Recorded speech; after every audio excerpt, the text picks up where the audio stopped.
Hi everyone, I'm Ouellette, Associate Editor of Retail TouchPoints, and I'm being joined right now with Mike Ouellette, Vice President of Audience Development at OwnerIQ. Mike, thanks so much for taking the time out. Thanks for having me. This is great.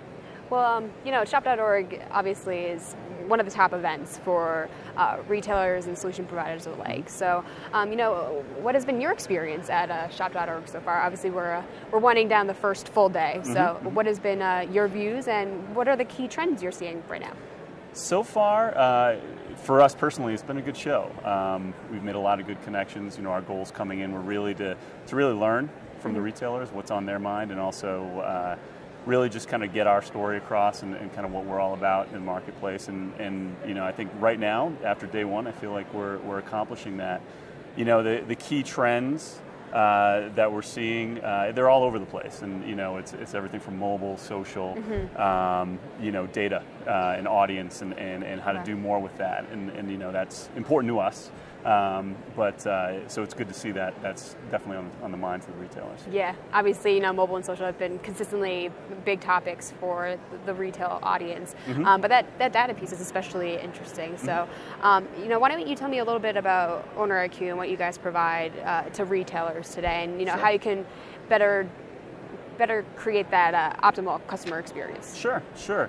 So what we're doing for retailers today, we're literally bringing new revenue streams to them by taking their brand and audience into the agency channel, and really making that combination a very valuable piece of an agency buy when they're looking to essentially match an advertiser that they have with an objective. Our sales team is there to really position a retailer and the audience that we're seeing as a key component to reaching that objective, and essentially working with OwnerIQ to actually accomplish that. So that's mainly what we're doing. What retailers we're working with right now are realizing is that beyond the transactions that I'm getting from my site, there's true value in the traffic, in the people that are going there. My audience has a profile, and there's market value, specifically in the media space for that audience. So by matching that with non-endemic advertisers, folks that really don't compete with that retailer, there's opportunity really for the retailer to see true media dollars in the marketplace. And that's a lot of the story of what we're trying to get out here. All right, excellent, very interesting, and that seems to be a key concern and need for retailers. They seem to be focusing more on getting to know their customers rather than just trying to win those transactions and get those one-time buys. So, how do you think retailers are currently keeping pace, with that want and need to, better understand who their customer is, what they want, and what they expect, from the retailers that they buy from? I think for retailers, it's the trend in digital. They're definitely catching up to that. Right. I think many of the retailers that we talk to understand that concept, and have understood it for years because they've been doing that either through offline mailing, driving people in the stores. How do I do that? I need to understand my customer. The digital world's very different, and we're there to try to help them understand what their customer looks like online, or right now online primarily. But I think overall, the receptives have been very receptive. I think they've been a little slow to move. Could always be a little quicker, but and again, as I mentioned earlier, we're hearing about that at the show too. It is something on the minds of retailers, like you said.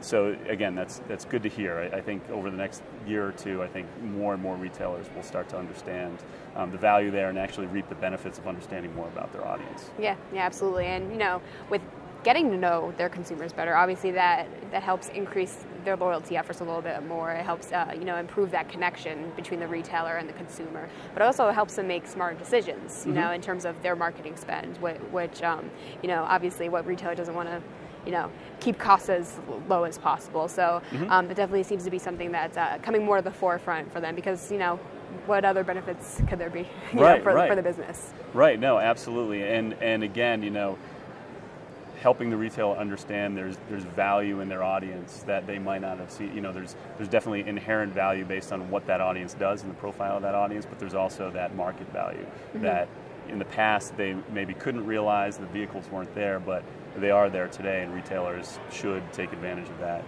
because it is a huge asset that's under leveraged. Yeah, absolutely.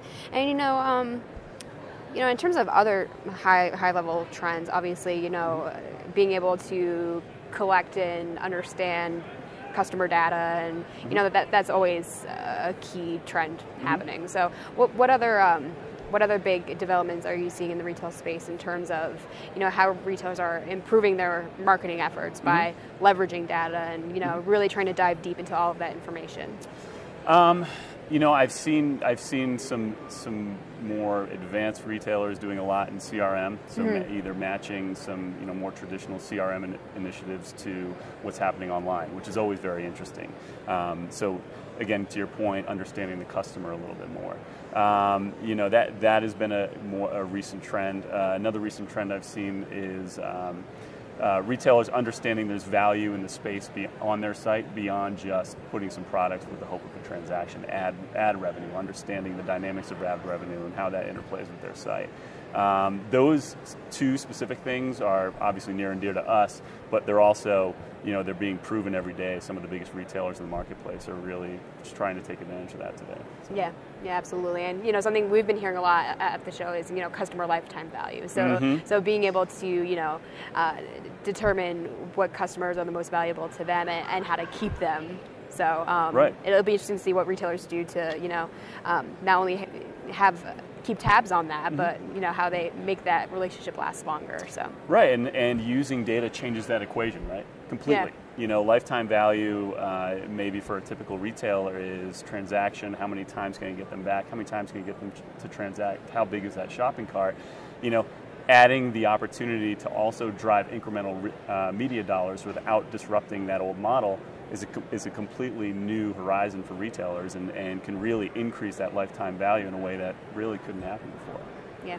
Yeah, absolutely. And, you know, Mike, we really touch on a lot of high-level trends, and it seems like trends are developing at such a rapid pace that, you know, 6 months from now we may be speaking a totally different tune. So, but, you know, in terms of OwnerIQ, what can we expect from you guys, you know, moving forward from shop.org? Are there any, you know, big plans or developments that you guys have in the works that we should keep an eye out for?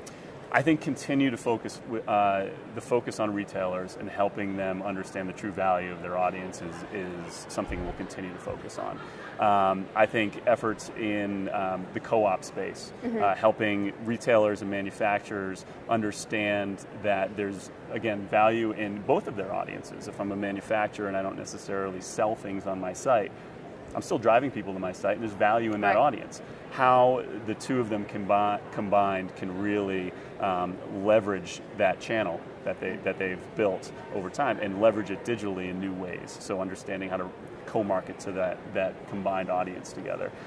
So again, you know, really focusing not only just on retailers, but kind of also expanding that into the manufacturer channel as well, and seeing what we can do there to add value to that already existing relationship.